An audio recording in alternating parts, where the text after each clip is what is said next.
பக்தி ஒளி நேயர்களுக்கு அடியேன் கோவிந்த பட்டரின் கோடானு கோடி நமஸ்காரம். நான் என்னென்னவோ செய்து பார்த்துட்டேன். ஒரே வியாதியா இருக்கு. மனசுக்குள்ள ஒரு பிரம,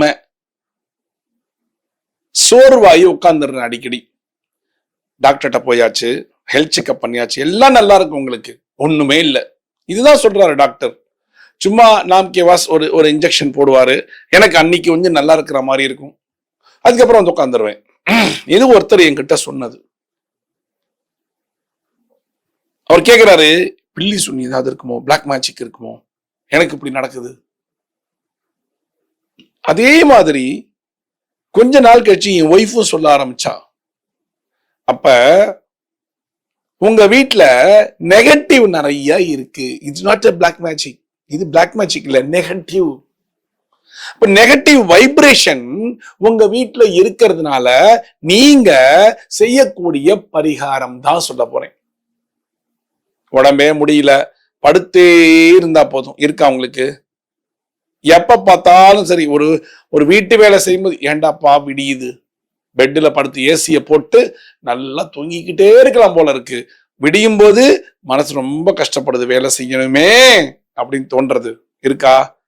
சோ உங்க மனசுக்குள்ள இருக்கிற கஷ்டங்களுடைய வெளிப்பாடு தான் இது சொல்லலாம். கஷ்டங்களுடைய வெளிப்பாடு, ரைட்டுங்களா? மனக்கஷ்டம்.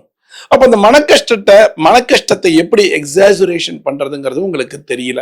அதனால நீங்க செய்ய வேண்டிய ஒரு சிம்பிளான பரிகாரம், இந்த உங்க வீட்டுல இருக்கிற நெகட்டிவ அழிப்பதற்கு எது தேவை அப்படின்னா தீப ஒளி தான் தேவை. இந்த தீப ஒளி ரெண்டு விஷயத்தை நீங்க இங்க பண்ண போறீங்க. ஒண்ணு உங்க வீட்டுல பண்ண போறீங்க, இன்னொன்னு கோவில்ல போய் செய்ய போறீங்க. ரெண்டு விஷயத்தை நான் சொல்றேன். ஒரு விஷயம், நீங்கள் உங்களது வீட்டிலே 48 நாட்களுக்கு பசு நெய்ல விளக்கேற்றுங்கள். உங்க வீட்டுல இருக்கிற நெகட்டிவிட்டி எல்லாம் போயிடும். 48 நாள் அந்த விளக்கு காலை 6 மணியிலிருந்து 7 மணி வரைக்கும் எரிய வேண்டும். அதோடைய ஜுவாலை எரிய வேண்டும்.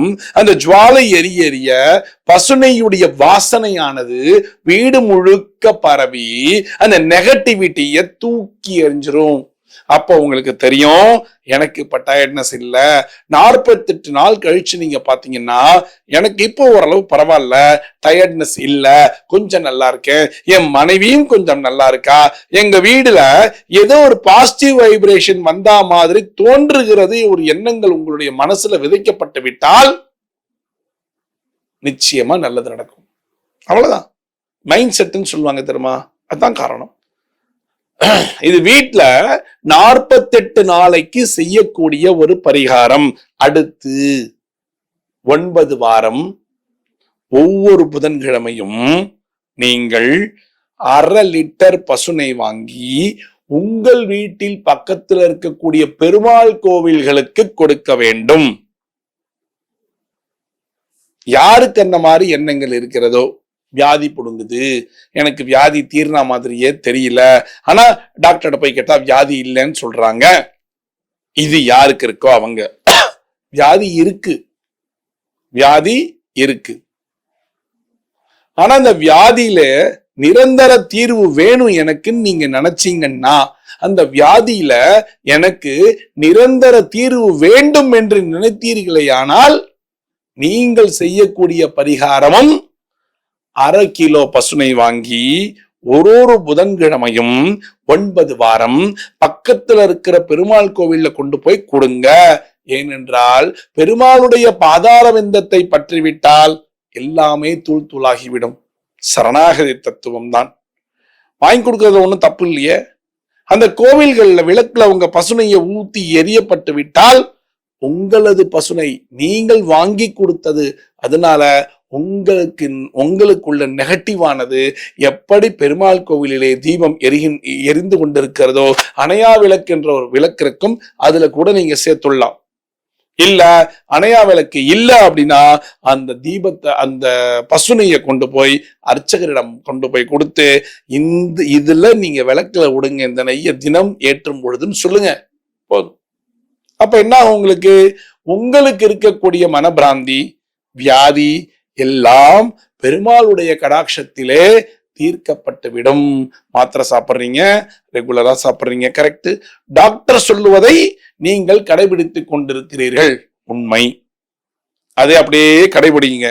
ஆனா இதையும் நீங்கள் செய்யும் பொழுது டாக்டரோட மாத்திரை, டாக்டர் என்ன பிரிஸ்கிரைப் பண்ணாங்களோ அந்த மாத்திரை, அதோட பெருமாளுடைய கடாட்சம் எல்லாம் உங்களுக்கு போய் உங்களுடைய வியாதி குணமாக கூடிய ஒரு நிலைமைக்கு வந்துவிடும்.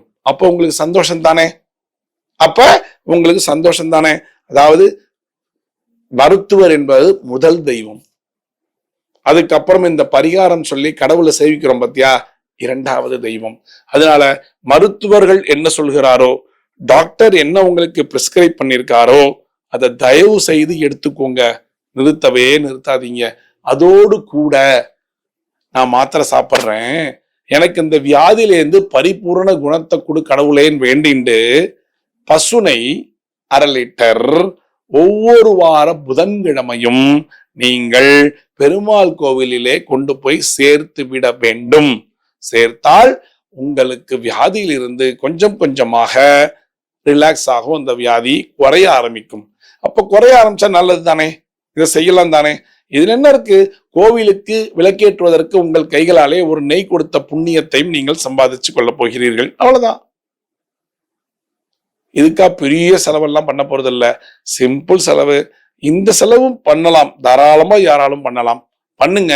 உங்களது வியாதிகளையும் பிரம்ம பிடிச்ச மனசையும் நீங்கள் பெருமாளுடைய கடாட்சத்திலே நீங்கள் ரெக்டிஃபை பண்ணிக்கோங்க, தீர்த்து கொள்ளுங்கள். செய்யறீங்களா? மீண்டும் ஒரு சாஸ்திர சம்பிரதாயத்துல நான் உங்களை சந்திக்கிறேன். பக்தி ஒளி நேயர்களுக்கு அடியேன் கோவிந்த பட்டரின் கோடானு கோடி நன்றிகள்.